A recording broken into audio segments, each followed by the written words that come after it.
So what's the big political lesson of 2024?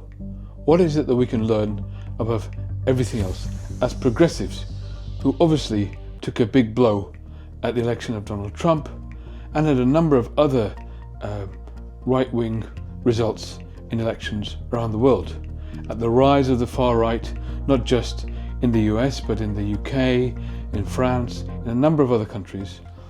What is it that we can learn about pushing back that tide? What can we learn from those who were successful in terms of actually making a difference this time and getting a better result? Now, probably the biggest thing is the fact that the old style, soundbite dominated politics of the past is dead. Nobody wants to hear from politicians with rehearsed lines that they repeat again and again and again. Nobody wants to hear anymore from politicians who have distilled their ideas into just a few sentences and catchphrases that they think will cut through. Nobody wants to hear from people who are rehearsed and programmed to say exactly what they think is going to work for the electorate. That's what worked for politics for decades, but those days are now over. Politics used to be dominated by 30-second ads in which the candidate would say a few choice things and try to get their position across. It used to be dominated by speeches that were deliberately crafted so that you could only draw out about 2 or 3 sentences that would then be played on daily news broadcasts, so that people could then remember those same messages that they're being told again and again. That's not going to work anymore going forward. In fact, in many respects, the UK's election this year was probably the last time that worked, because very soon after the election, the governing party plunged into unpopularity, and now there's an existential crisis going on in the very party that won a landslide victory only a few months ago, because they're seeing their ratings and the public's opinion of them fall to levels that they've never seen before, in a time span that they could never have imagined before the election. So it's almost the last time that the sort of formulaic way of winning elections, of gaining popularity, of making an argument are gone. And the reason they're gone is because the way we obtain our news, the way we digest our media has completely changed. People listen far more to podcasts now than they do to news bulletins. People watch streaming platforms where they get to choose what they watch a lot more than cable news channels. In fact, if you look at YouTube videos and their consumption and their viewing ratings, it's far more than even the major cable channels like CNN and MSNBC and other, ABC and other channels that people rely on, BBC, etc. So people are used actually now to learning about things from long form interviews, from in-depth discussions, from extended dialogues. And that's really a new culture. Little small sound bites and brief messages consisting of 2 or 3 lines isn't going to work anymore. What we need is candidates that are able to speak their mind openly. Now, amongst all the flaws that Donald Trump has, one thing that nobody can accuse him of is not speaking his mind. He speaks his mind. And that's why he can go on Joe Rogan for a couple of hours, 2 or 3 hours, and just talk whatever he wants to talk. And that wins him support. Because people think, well, this isn't a normal politician. He can say whatever comes to his mind, and at least we know what is in his mind. For others, we don't necessarily know, because they're telling us a very filtered version of what they really think. And that idea of the filtered politician has now died. And any political party that tries to run a candidate that is filtered and trained and coached to say specific things, that has to be over. Because if it continues, all those parties, all those candidates will lose going forward. This is the age of the unfiltered candidate, the age of the person who's able to speak at length about what it is exactly they feel. And it almost doesn't matter so much if people agree with them completely.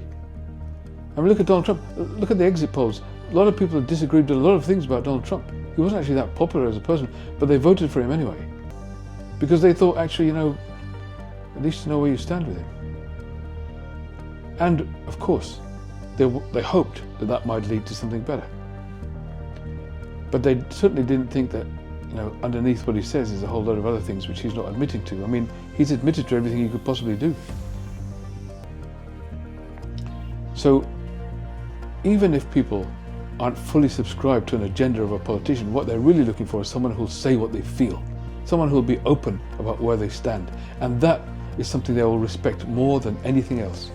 And that's what we need from politicians going forward. We need politicians who are prepared to talk for as long as it takes, to be absolutely open about what's inside them, what drives them, and accept that many people won't agree with that. The problem with filtered politicians today is that they're trying so hard to avoid anything that someone might disagree with. And that's not going to work. We've got to have politicians who are happy to court disagreement amongst people as a price worth paying for being authentic and open. That's the kind of politics we need going forward. It's the only kind of politics that's going to win. And that's the kind of politics that the far right excel at, actually. Donald Trump and many others. They have a whole load of prejudices and other things going on, and they're happy to share them all completely. And people who share those prejudices will vote for them. And even people who don't share those prejudices might be attracted to them because they think, well, at least we know this person is honest. They're telling us what they think. Those other guys, I mean, who knows what they think? They're so filtered. So that is the first lesson we need to learn about actually having candidates and forming a culture that involves politicians who are able to talk at length about how they feel, not being too hung up on sound bites and not being so filtered, and being perfectly happy to court opposition. That's fine.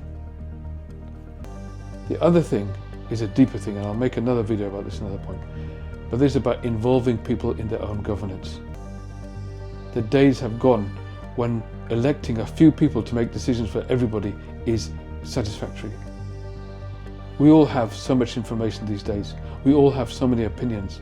And if we leave a few people to make all the decisions for us, inevitably they will become unpopular. This is why there's an anti-incumbency effect everywhere. The politics of representation by a few for the many is not sustainable anymore. And I'll talk about ways out of that, because I think actually it's breaking through our current system of representative democracy. That is the only way we can break through this current quagmire, where the simplest solutions and the most, sometimes, the most prejudicial and reactionary ones are the ones that get through. The way we need to break through that is to really engage people in their own governance. And there are lots of experiments about how that's being done now, and that's what we need to think about. That's got to be the second part of the radical difference. So there needs to be a radically different way of presenting our candidates, of our candidates' actual culture, the way they exist and interact with the world, in terms of actually being able to be open and be out there. And there also needs to be a difference in the substance that they're saying, and part of that substance has to be about galvanizing people, involving them in their own governance from now on. And that has to be a key part of the progressive agenda going forward. It's not just about, I know best, I've got some great ideas, vote for me. It's got to be about, I don't always know best, and I want you to be engaged with me in making those decisions. I want the public to be actively involved in making decisions about it. I actually want you to take back control. Now that has to mean something rather than a slogan, and I'll say more about that in future videos. In fact, that's why I created this whole channel, to really promote the idea of people being involved in their own democracy, in their own governance. So those are the two big lessons I believe that we've learned from 2024 and the years before, and that we need to change in 2025. I believe if the progressive forces in this world learn that, then we have a chance of regaining power and correcting the ship of state in the UK and the US and all around the world. But it's a long slog, it's a big change from what we have right now. And it's time we started doing it, looking for the right candidates and also galvanizing the right policies going forward.